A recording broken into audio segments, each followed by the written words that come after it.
Shera7 has risen to fame on TikTok for her very blunt advice to women on dating and how to choose a mate, and her obvious advice revolves around money and how wealthy a man is.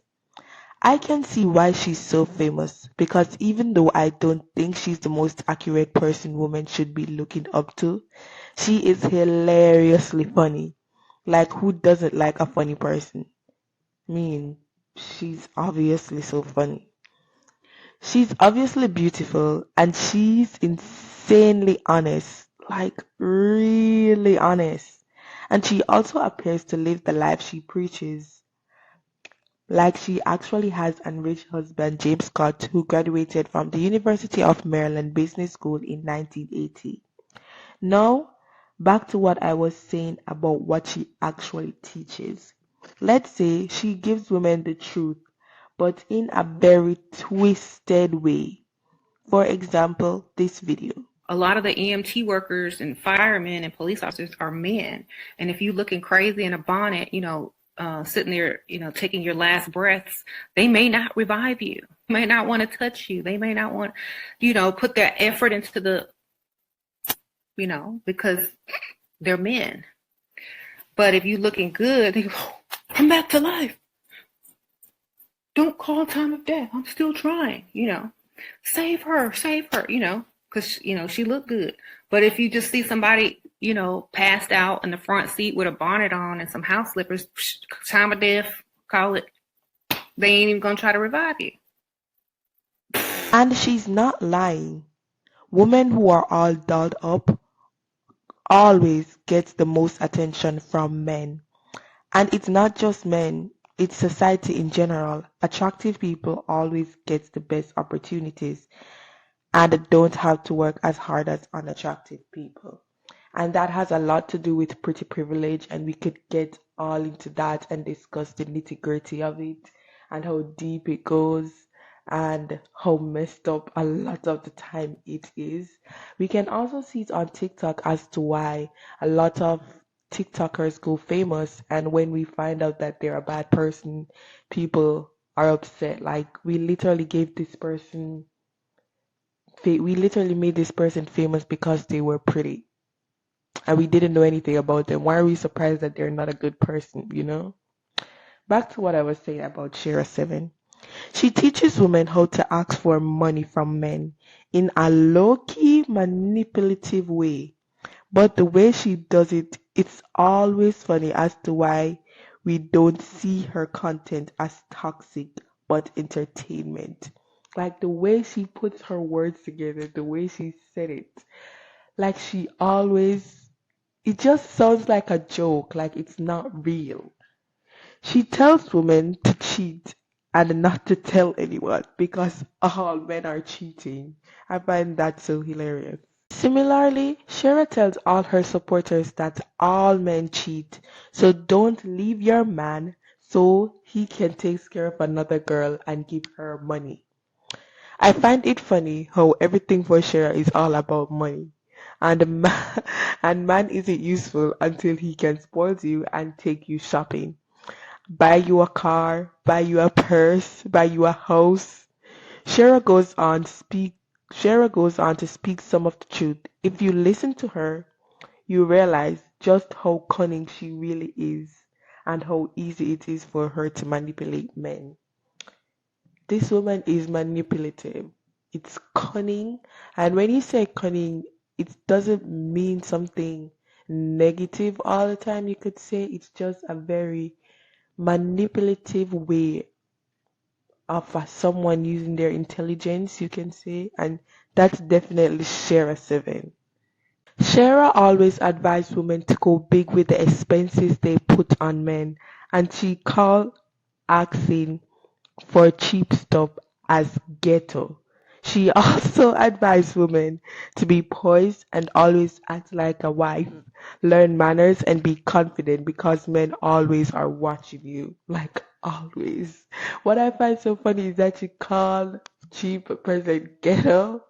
Like she says, don't ask a man to pay your phone bill. Ask him to pay your mortgage, your water bill, your light bill. This woman is so funny. There are many women that actually take her advice seriously and actually do exactly what she said.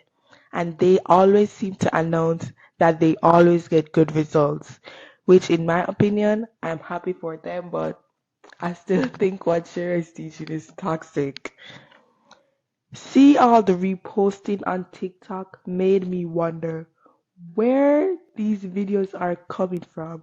And when I found her YouTube page, and she has a large following, like well over 400,000 subscribers, her content is being watched by thousands, much less millions of women.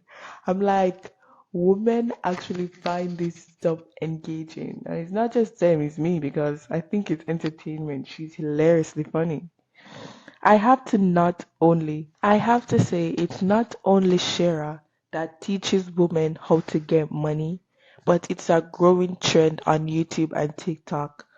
What blows my mind is the most, it's not only Shera that teaches women how to get money, but it's a growing trend on YouTube and TikTok.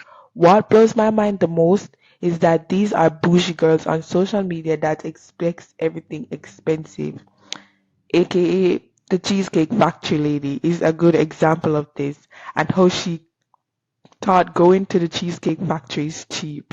I was like, girl, if the price of eating at the Cheesecake Factory is cheap, then I must be super cheap. I find it funny. Even though all these women on TikTok, YouTube teaches women how to get money, none of them do it well like Shera Seven does. I have to come to understand that Shera is also an author, meaning she has a legit published book teaching women that it's important for them to stay away from a dusty, meaning a broke man. She has a bunch of unique terms she wrote in her book to describe all the people she gives advice about, which I genuinely think is the most hilarious thing. She calls them Bonita, Pygmisha, and the list goes on. You guys have to watch her videos.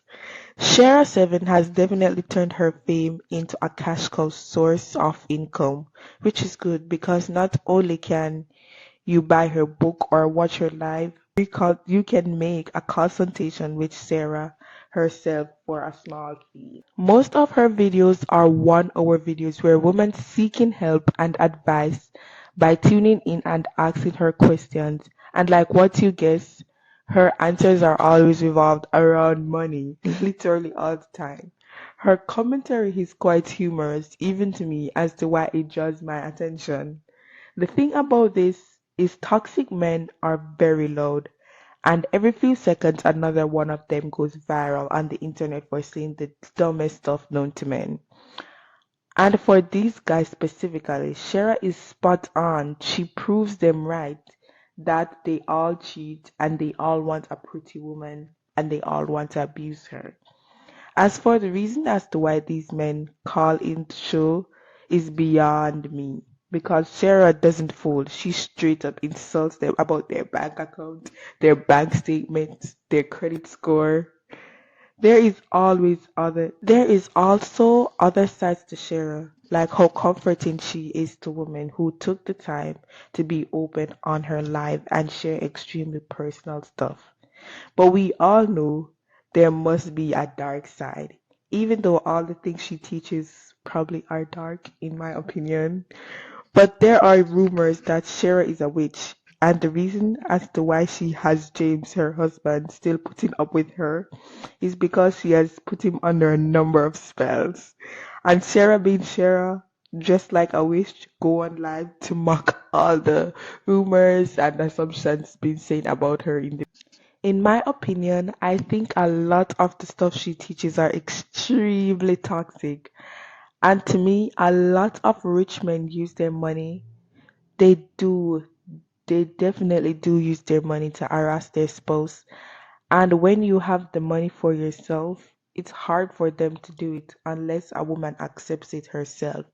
But I can see why people like her so much because she's fun. She's funny as heck and she speaks the truth. She speaks some of the truth about some of these men because Not every man cheats, not every man is a bad person. A lot of them are, they're probably extremely common, and the good men are probably rare because they're just not as loud as the very toxic ones, aka the Alpha Male podcast men that we always see go viral on the internet. Their good men are just not as loud as them. Seriously, someone need to put a cap on Alpha Male podcast men mouths because, like, bro, no one wants to hear your opinion. Like always, if you have anything that I missed to say, you can always comment it down below, and I'll see you in the next one. Oh, please remember to like, comment, and subscribe, and then I'll see you in the next one. Peace.